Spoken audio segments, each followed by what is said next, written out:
In a tense exchange on Capitol Hill, Congressman Moore pressed the Secretary of Health and Human Services over what he called a massive failure to track unaccompanied migrant children entering the United States.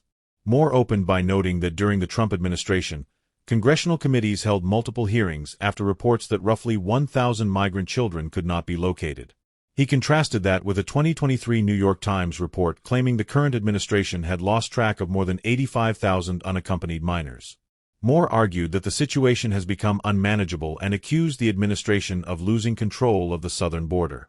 He questioned how one sponsor could reportedly receive custody of as many as 20 children despite federal background checks.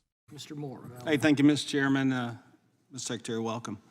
You know, before my time, I understand that this committee had 3 hearings on lost children under the Trump administration. At that time, it was only 1,000 lost children.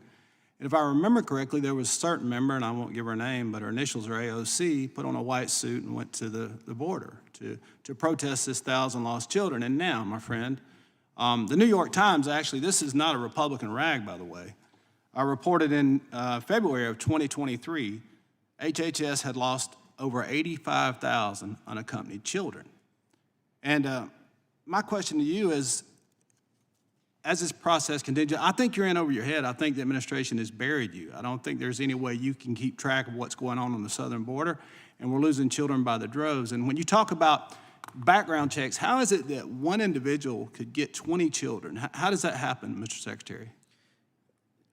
Congressman, thanks for the question. Actually, I think I heard 2 questions there. The first is on 85,000 lost kids. Again, not answering a phone call, that does not mean a child is Secretary, lost. let me tell you something. If my wife calls one of my kids, and on about the second call, we don't know where that child is, it is pandemonium around the Moore household. And I got news for you. When you're losing children to the tune of 85,000, there are parents somewhere in this world, and I don't know where the parents are, that are sending these children here for some reason, and they're being trafficked. They've been used for child labor. And again, this is a New York Times. This is not a Republican talking point. This is not a Republican rag.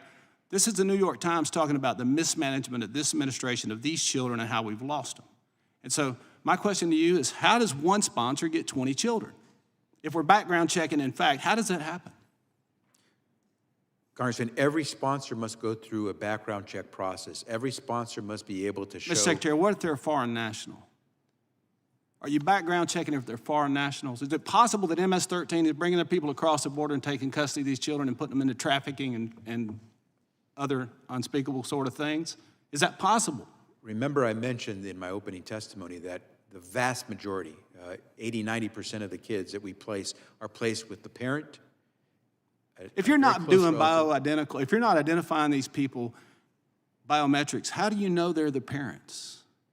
So there are many ways to provide or to prove identity. You can look at So they can prove identity to take custody of children, but not to vote. Is that what you're telling me? I'm sorry, can you repeat that? So you're saying voter ID doesn't need to be required. There's no way to verify somebody's identity. But if they're going to take custody of a child from a foreign country, you're saying they do have an ID or they need to have an ID. You said voter ID? Yeah, what I'm saying, in other words, is you're requiring ID for these people supposedly to take these children, but then you say, many times on the left, they say, well, you know, voter ID is racist or discriminatory. So explain to me, how is it that you're verifying the ID of these people if they don't have IDs and nobody can get IDs? Thank you for the question.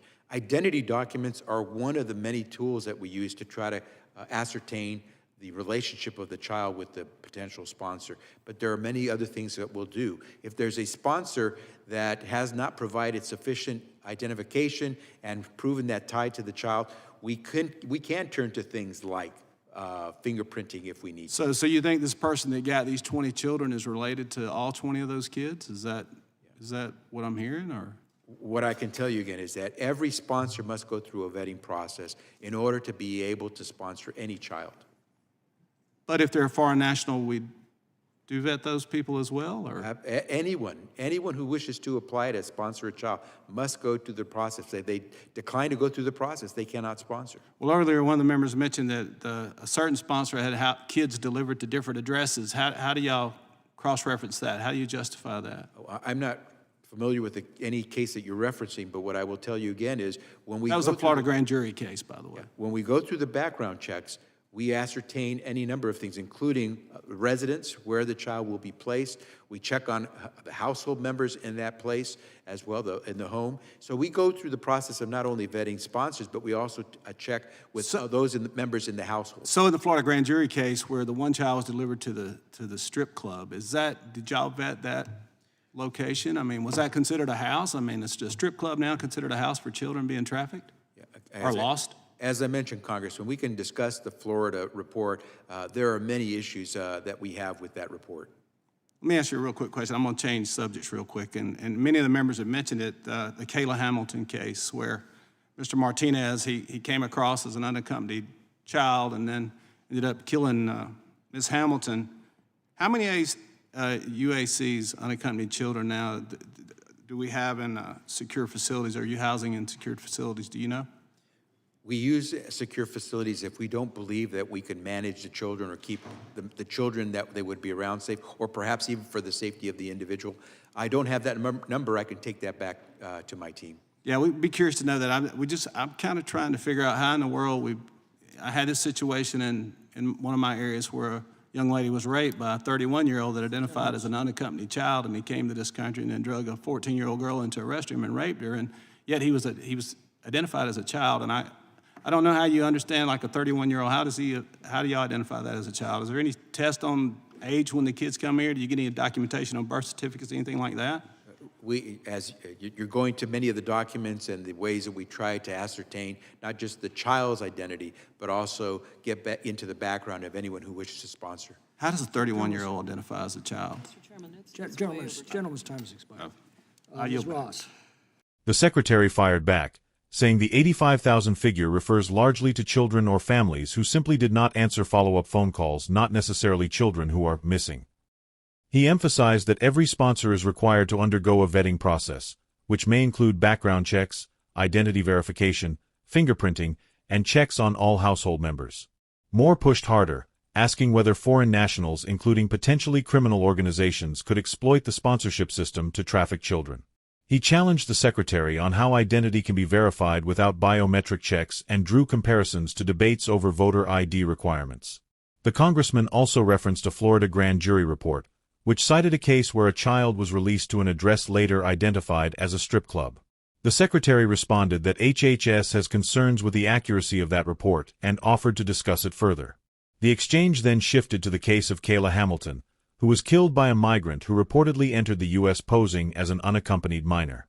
Moore asked how many unaccompanied children are currently held in secure federal facilities, and pressed officials on how adults claiming to be minors are age verified. The Secretary insisted the agency uses multiple tools to determine age and identity, but Moore argued the system still allows adults to be processed as children, citing a case in his district where a 31-year-old migrant classified as a minor was later charged with sexually assaulting a teenager.